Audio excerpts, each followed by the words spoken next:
How's that for a dark image? That's London?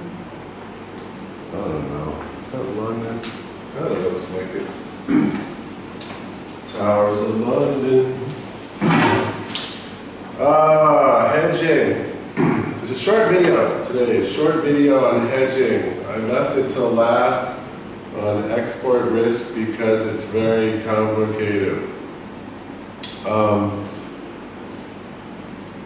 It doesn't have to be complicated, but it kind of is. So, hedging, okay, so just to review, the first kind of risk that we were talking about had to do with, we had three major risks. The three major risks are non-payment, so that's what we tried to deal with in the last video. Different ways to deal with non-payment, and that has to do with securing, there's risky versions where you just pay up front and you hope for the best, and then there's no risk exporting where they pay you first and you just ship, and most people don't agree to that, so something in the middle has to happen, and we went through those options to manage the risk. The second kind of export risk has to do with just damaged goods, basically, or the goods having trouble to get through to the receiver, and that is usually solved by insurance, minimize the risk. Through some form of insurance. The insurance forms may be similarly based on non-payment of monies, but that's less popular than shipping and transit insurance, which is very common.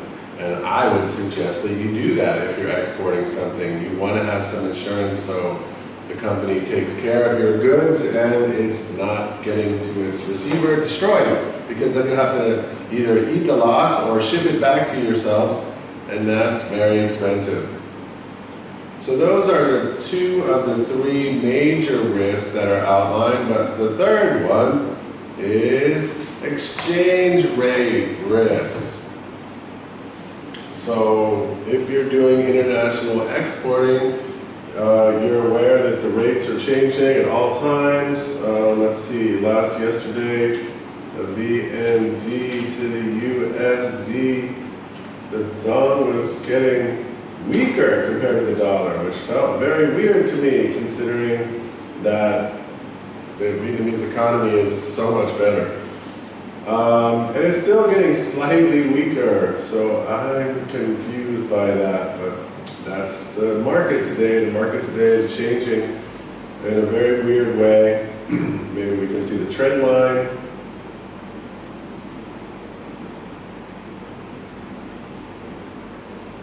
If the internet wants to work. Come on, shark. Really? Really? Alright, you don't want to do that. Maybe we get the images. The trend line, dollar to dong. This only goes up until, what? It says November 2020, so maybe this is the prediction of the future? Oh. That's kind of weird. So anyway, that's the end of 2019. So there you go. The dong has gotten steadily weaker against the dollar by about 10% over the last 2 years, over the last 5 years, which is not so bad, actually. Most currencies show a similar trend at this time. I don't know which way they're going here. They're going using the other scale, going for the dollar against dong. This percentage of change, I don't know what that is. But generally, I think we shouldn't feel bad about that. It's not unreasonable. This is only the top of the chart, by the way. This is not the whole chart. And again, it's over a 5-year period. It's not so Of course, if you lost 10% of your transaction, if you lost 10% of what the money that you were supposed to get paid, that might be all of your profit on a sale. So obviously you want to be very careful that you don't have a jump that's so dramatic in a short period of time, or else that's gonna hurt that might eat all your profit. So what you need to do is you need to figure out a way to hedge or to limit the amount of risk that you have in a currency that's a situation where currency is moving in price. So I'll start with the easiest way. The most common way is to have accounts in both countries. So if you have two accounts in two currencies, you can just pay in whichever currency is the strongest at that time. So you can, if you need to have, in this case, if the dong is getting weaker according to the dollar, but I have some dollars, so right now I'll pay in dollars. If in another case the dong is getting stronger versus the dollar, I will just use my Vietnamese dong account and pay in dong at that time. So whatever one is stronger, it allows me to minimize my risk.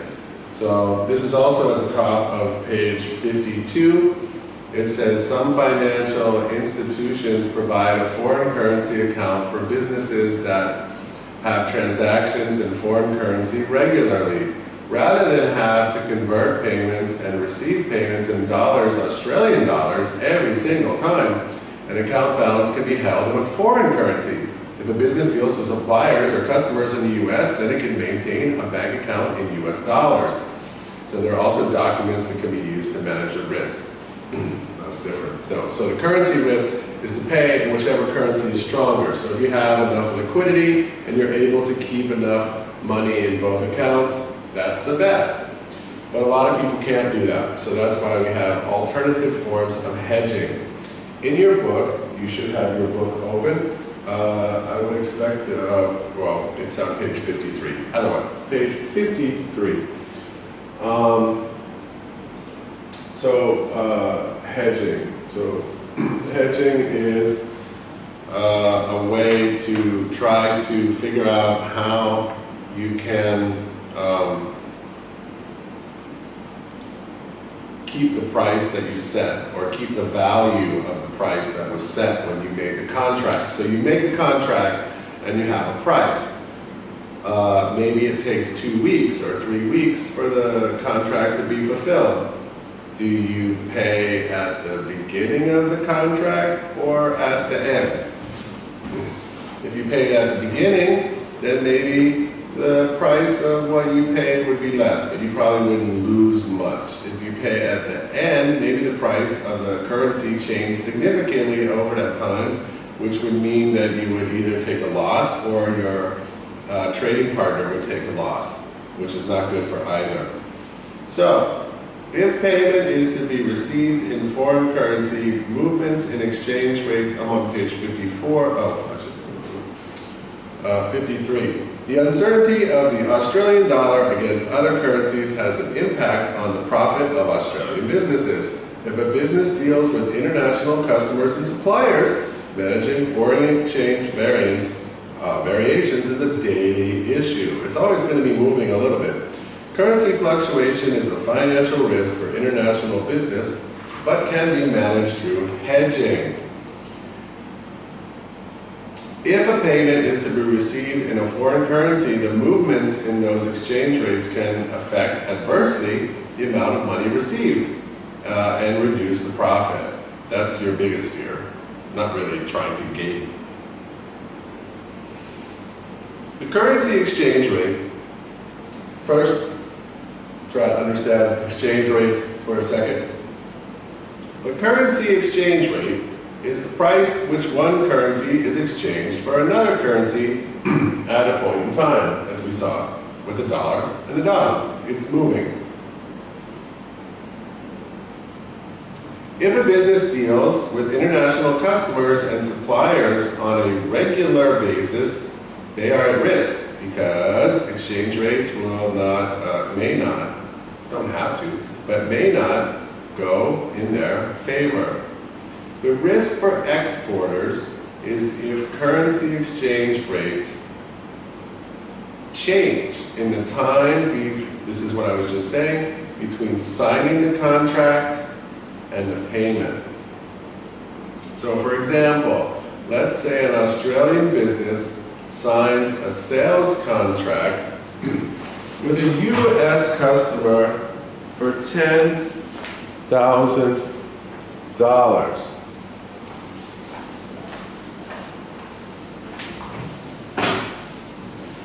At the time the contract is signed, the exchange rate between the dollar and the Australian dollar is $1.10 for each dollar. That's an easy calculation. So in order to buy 1,000 or 10,000 US dollars, that means that they have to spend 11,000 Australian dollars to get that money. So they can pay for what they ordered. This means that at the time the contract was signed, the Australian business would receive, okay, they're doing it the other way, sorry. So the US company has to buy Australian dollars to pay the Australian company. So they'll pay $10,000 to get 11,000 Australian dollars and make the payment.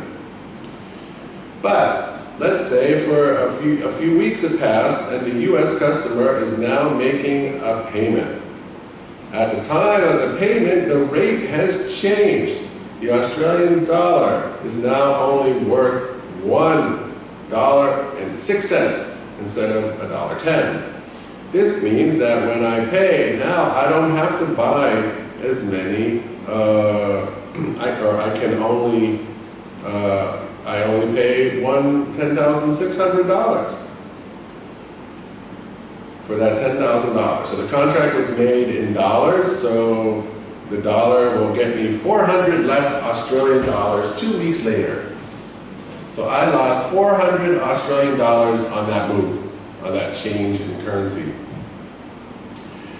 If I so I could set the price in Australian dollars and then make the US company have to take the risk of how much it costs. So for example, if the US company now needed to get 11,000 US dollars, then they would have to probably spend another almost $360. So they'd have to spend $10,360 to get 11,000 Australian dollars, which would put them in a worse position as well. So actually, it doesn't benefit anyone to really keep, to have this worry. I mean, sure, sometimes you might win and lose, but the point of making the deal, the point of making a contract, and the point of having advanced sales is that you're able to manage your cash flow and your liquidity. So you want to have the numbers work out. You're not trying to make a profit, an extra profit from your customer.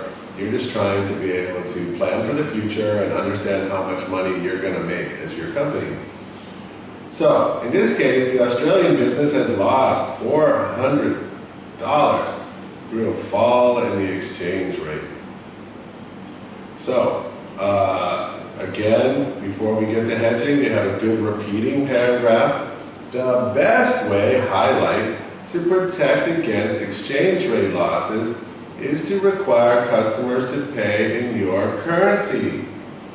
Exchange rate variations have no impact on the income, and so there's no delay or fees associated with converting payments in foreign currencies. If both parties agree that you would pay in the currency that is in the host country. Or the contract can be signed with a set exchange rate. So you could say that you agree when you make the contract that the exchange rate is going to be 110, and you don't worry about the change. You just pay the 110. So that's an example of at least securing payment. So the Australian company can say, okay, we're selling you for 11, that's what I was saying, you sell for 11,000 Australian, so whatever the rate is, it might change. That would hurt the US company. They'd have to pay more to get the Australian dollars. But maybe the best thing to do is to set a clear rate that it doesn't matter what the fluctuation is, this is what we agree to. So then you have the hedging style. It's quite, okay, there's two kinds. My book is very hard to read. It's got a big black thing where it says option, it says forward and option. So there's two main kinds of hedging. So what I think I'm going to do is I will play this guy's, let me just highlight the difference here.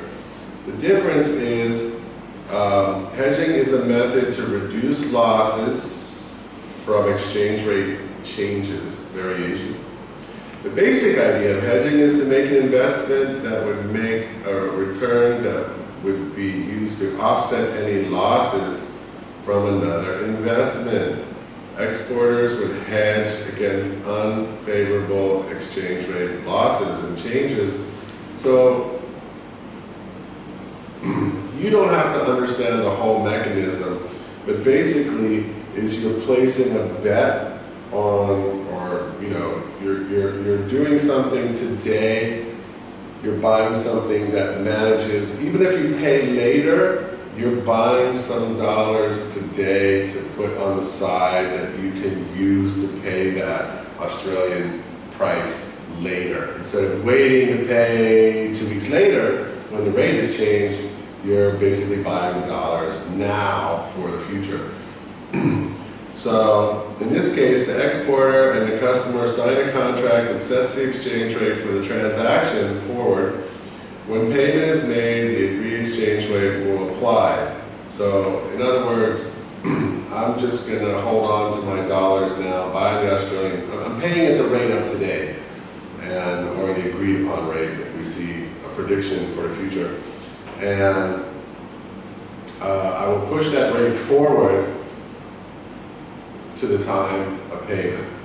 But I'm doing that through an agency that allows me to buy currency today that I can pay later. Let's listen to this guy. He has a good list of why you would do it.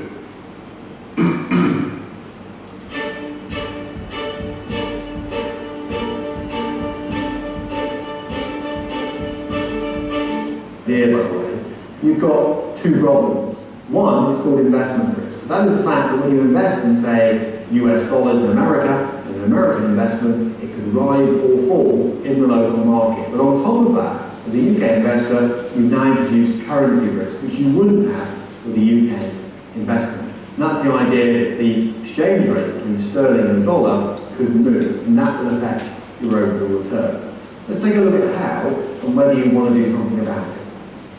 Now, imagine you've got £1,000 to invest, and you decide not to invest in the UK, you invest it in the US market. So you'll need to translate it into dollars first, and let's take an exchange rate of £1 to $1.50. That gives you $1,500 to invest in the US market, and you invest it successfully, let's say. What do I mean by that? Well, the investment rises by $500. So now you've got $2,000 of US investment, the original $1,500 plus 500, and you think, well, I've had enough, let's cash it in. And you bring it back at, and this is quite important, the same exchange rate you invested. That's a bit unrealistic, right? I'm ignoring transaction charges and bit to offer spreads, but let's say you can bring it back and the exchange rate hasn't moved. Great. That becomes £1,333 sterling, which is a £333 profit on your original investment of £1,000. Fantastic. So far, so what? Well, here's the so what. Let's imagine, this time, same scenario, you invest $1,500, rises by $500 to $2,000, but when you bring it back to the UK, the exchange rate has moved. The dollar has weakened, or see it conversely, the pound has strengthened. Suddenly, $2,000 at this new exchange rate, £1 to $2, only turns back into £1,000 in sterling, which means your overall sterling profit is zero. Wait a minute, didn't the investment rise $500? Yeah, but the exchange rate has cancelled out all of those gains. Now, it could work the other way, of course. That's the thing about foreign currencies. Imagine you've got your $2,000 investment out there, you've made the same $500, you want to bring it back to the UK, and the exchange rate happens to be £1 to $1. So this time, the dollar's strengthened or the pound's weakened, as the jargon goes. Turn the $2,000 back at that rate in sterling, it becomes £2,000. And suddenly, wow, you've made a sterling profit of 1,000. All right? You've got a local currency investment profit, and you've made some money on the translation back into sterling. Great. But the problem is, that's a huge range of outcomes. Everything from not making money to making £333 to duck. Right, I like his choice of words. It's a huge range of outcomes. That's risk. Doubling your money, and a chunk of that is down to foreign exchange movements. So, should you not bother thinking about that? Well, some people would just say, sod it, stuff it, I don't care. I am exposed. So why should I hedge? Okay, well, if I don't hedge, that means I can have that risk. You may benefit or lose. This may be suitable, I think this part is important, suitable for small transactions that are fairly quick, and they're not going to be repeated over and over again. The foreign currency risk. But actually I don't mind. I can afford to live with that level of risk, and I'll just gamble that the foreign exchange rate might come in my favour. Right? In which case, you don't hedge, but you have to live with the uncertainty I just mentioned. So a lot of investors won't want that foreign currency risk. They think, well, I don't want to do lots of hard work, choose the right investments overseas, get that bit right, and then have the whole lot annihilated by foreign exchange gains. So actually, I do want to do something about it. I'm not comfortable running foreign exchange risk, and luckily, there's a couple of sensible, practical things you can do relatively easily. So you'll get better visibility over cash receipts and payments, point 2 there, and it'll tend to suit people that are... When we say better visibility, that means you'll just have more control over your cash flow. If there's a lot of regular, there's a lot of regular transactions, then it makes sense. Kind of doing larger or more regular transactions overseas, you just don't want to run, or can't afford to run, that level of foreign exchange rate risk, and currencies are pretty volatile. So that risk is always out there. So what can you do?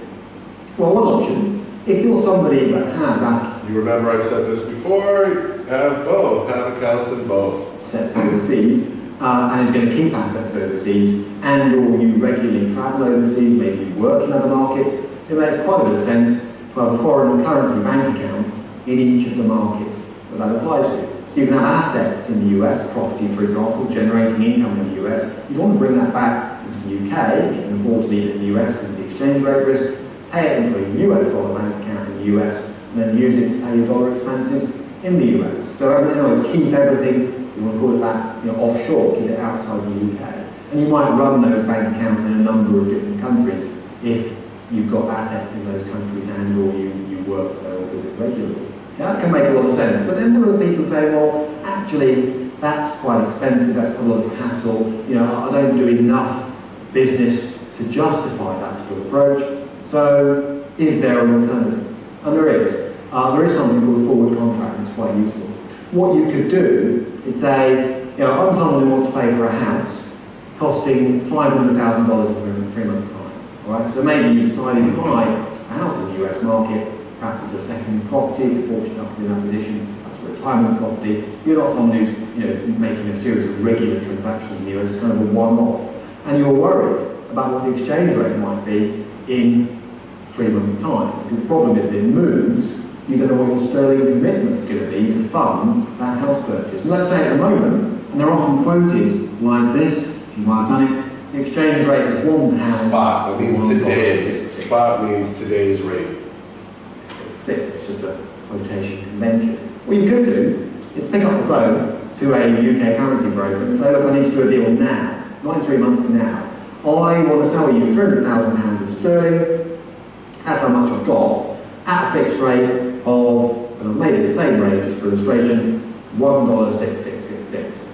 The advantage of that is that when 3 months goes by, you will get from your currency broker the dollars that you need to pay for the house. In other words, the uncertainty is gone. And the uncertainty would have been, you take $300,000 in 3 months' time, translate it at the exchange rate then, and it may or may not be $500,000.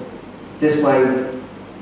So you're offering to buy at the price that's available now. The broker might, the broker gets a fee for making the transaction, so they make money off the top. They also might, think that the currency can move in their favor. They might make a profit, but you don't care about their profit. You're just trying to lock in the price that you have at the exchange rate that's now for a payment that will be done forward in the future. You take out the uncertainty. And it works the other way around, by the way. So you could be someone who's selling a house in the US, one-off transaction, don't do it very often.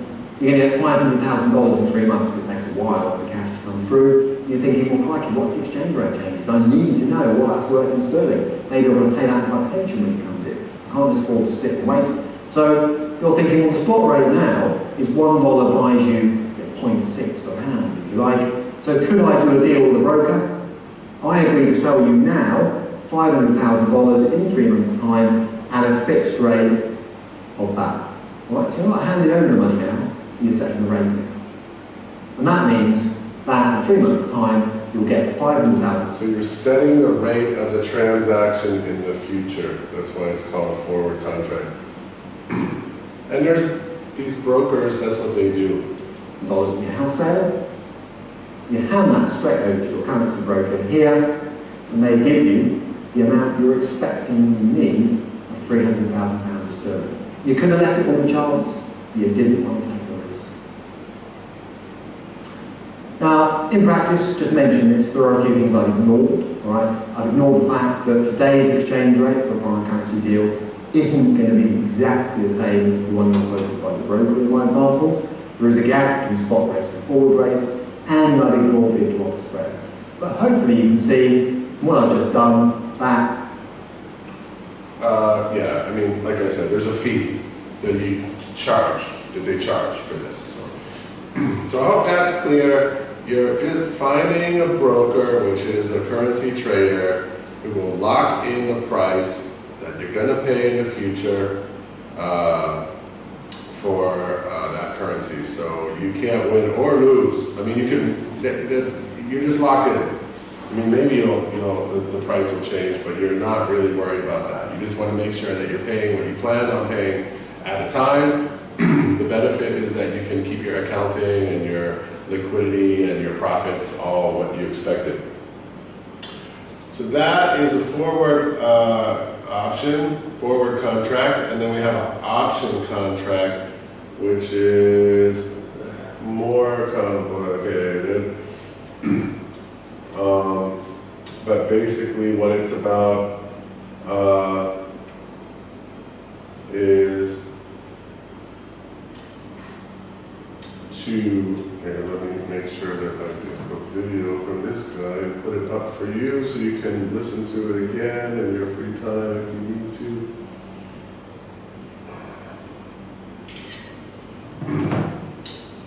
Is option.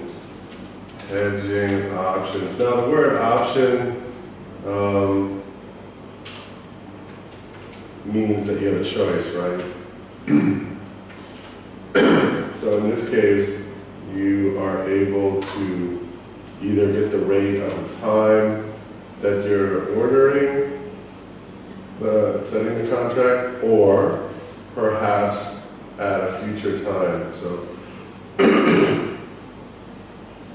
you have a choice. You could use today's rate or the future rate. And it is, I don't think you need to really be able to explain it except to understand that there is a choice that can be made. I don't really see, I mean, some people just do this for a career, right? They buy and sell currency. That's their game. And they make money from these small movements, and they think they can try to predict the future. Let me see if there's an options thing in here. I don't want to answer your questions. On March 31st, they were gambling on what future exchange rate risk, dollar, 90-day forward exchange rate as of January 1st. And this means that they'll have a locked-in dollar amount of $10 million on March 31st, eliminating their exchange rate risk as soon as they sell their airplanes. The alternative is that they can go with whatever the exchange rates might move to by March 31st. They may not know what the odds are. The amount can vary by several $million, and this amounts to speculating or gambling on what future exchange rates will be, which is not what Boeing necessarily wants to do. So the example they give here is not bad because airplanes, for example, that is a very long-term, there's a long wait time between the production and the order. So if you order airplanes, sometimes it takes a year to get your airplane. So in this case, they're saying 90-day forward rate. There's a rate that they're giving. So if they're selling airplanes to Japan, then the Japanese forward rate, and that's based on predictive models and expectations of the future. Sometimes it's the same rate, but it's not. It doesn't have to be. But you can see here, if there's a movement in 90 days, which is a long time, there could be a movement for the yen of maybe 10% up or down, which would make a difference of $3 million of loss or gain for this for the airliner who's selling the aircraft, and it's very risky. A lot of speculation there. The basic steps are as follows. On January 1st, when they know how much yen they're going to receive and when they're going to receive it, they enter into a forward agreement to sell those yen that they're going to get in exchange for a set amount of dollars. On March 31st, they receive the yen from their customer. So the date, you set the date of the forward. This is the forward option again. So you agree to, at a certain price, to be able to buy those dollars, and that'll be on March 31st. And that's fixed, it's set. So whatever happens up or down, you can plan for your spending to be 10 million. And at the same time, they sell those yen in exchange for the dollars that they want to run their business. And that eliminates their exchange rate risk. A more visual approach is as follows. On March 31st, the delivery occurs of 1.2 billion to Boeing, who sells those yen immediately per the terms of the forward contract that they entered into on January 1st. The other side of that contract is a large bank that's in the business of managing those types of market risks for their clients. And they're the ones who send the $10 million to Boeing. This provides Boeing a service at a minimal cost, eliminates their currency risk, but it does add something called counterparty risk. And this is the small risk that JP Morgan on the other, or whoever is on the other side of this contract, may not be able to fulfill their side of the bargain, not deliver their $10 million. And as we saw in the financial crisis and other times of stress, there is some chance that this could happen. However minimal we might think it is. But keep in mind, the risk that, look, okay, so if you, let's think of this in a whole, as a whole. The best way to hedge is to have currency accounts in both countries. Many businesses cannot afford to have that much liquidity tied up in bank accounts. Banks can have that much liquidity. So even though they're saying that this JP Morgan, who is the bank, the one that's selling you this contract, the counterparty, even though they're taking the risk, most likely they're very liquid. Most likely they have enough money in both currencies that they're actually going to figure out how to make money off the transaction for themselves anyway. So there's really not that much risk. It just means that I don't have to use my own liquidity by keeping multiple bank accounts at the same time, but the bank can do it very well, so they're fine. So that, you see what I'm saying? So that's not a bad thing. That actually works out for the bank too. Overall, this expands Boeing's market opportunities. They're able to sell to customers anywhere in the world, including those that may not be able to make payments directly to Boeing in US dollars because their business is primarily in another currency. Well, that's it for our first currency hedging video. If you have any questions, please feel free to email me at john@passingscorefinance.com. And thanks for listening. I don't think you should email them right now. No, stop. So, hopefully. Hey everyone, I make money trading online with. Yeah, see you later, Lee. Điều bị tiếng lợi động khó tiêu ảnh hưởng đến những nhiệm vụ của gia đình. Dùng giới Solo Action giúp tạo được trèo hướng cho người dạy dạy thực quản và trung hòa. So yeah. Hello and welcome to this video brought to you by Passing Score, where you can an amount based on foreign currency exchange rate fluctuations. They remove volatility. In exchange for $3,000.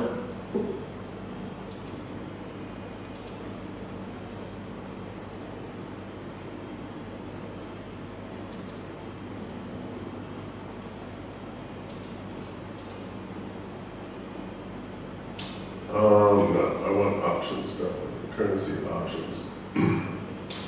I'm just going to do currency options.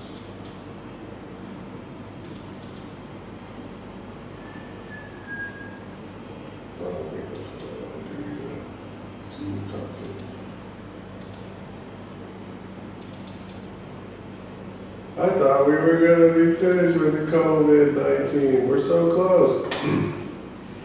Let's just look at the definition of there. So, like I said, you're not going to be, just understand that you're trying to get a price that is the same or protects the value of what you're selling. So a currency option, also known as a foreign exchange option, is a contract that gives a buyer the right. You have the right, you have choice, but not the obligation to buy or sell a certain currency at a specified exchange rate on or before a specified date. For this right, a premium is paid to the seller. Again, you have a bank. The bank itself probably has currency accounts in multiple countries and multiple banks, so they do not need to really worry themselves about the risk up and down, but you as a company do not want to have all your money in the bank trying to manage currency risk. So you're going to get charged a fee for the transaction. Not big, not that big. The reason it's not that big is because the bank is probably still going to make some money off the transaction maybe. So you're paying, like an insurance, basically. You're paying for insurance that you're going to be able to get an exchange rate that's fair. Now in the option case, you'll have what it says. So you might pay slightly more for an option than you would for a forward because it's a little bit more choice involved, but you could use the rate today or you could choose a rate closer to the date that you want to buy. So this says to buy or sell a certain currency at a specified exchange rate on or before a specific date. Currency options are one of the most common ways for them to finance against adverse movements. Currency options give investors the right, but not the obligation, which means they don't have to buy or sell. The hedge currency. Hopefully in 1 minute they can do this, but I doubt it. For one of my favorite foods was Jaws. I actually really love the banh mi. That's very stereotypical.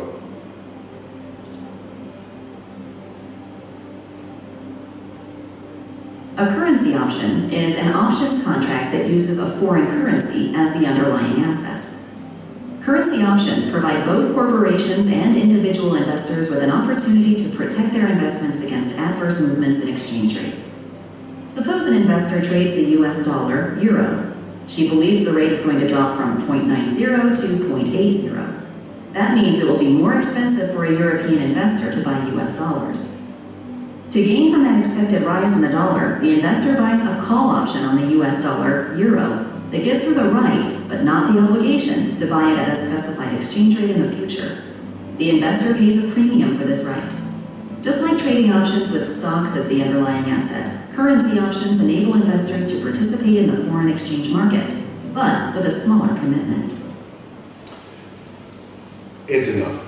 It's enough. It's enough for this hedging to understand that what you're trying to do is use a bank in order to manage the risk of future change in currency rates, and sometimes you can lock in the price forward, and sometimes you have a choice in, you can pay extra money to have a choice between those options of what's the exchange rate today and the future.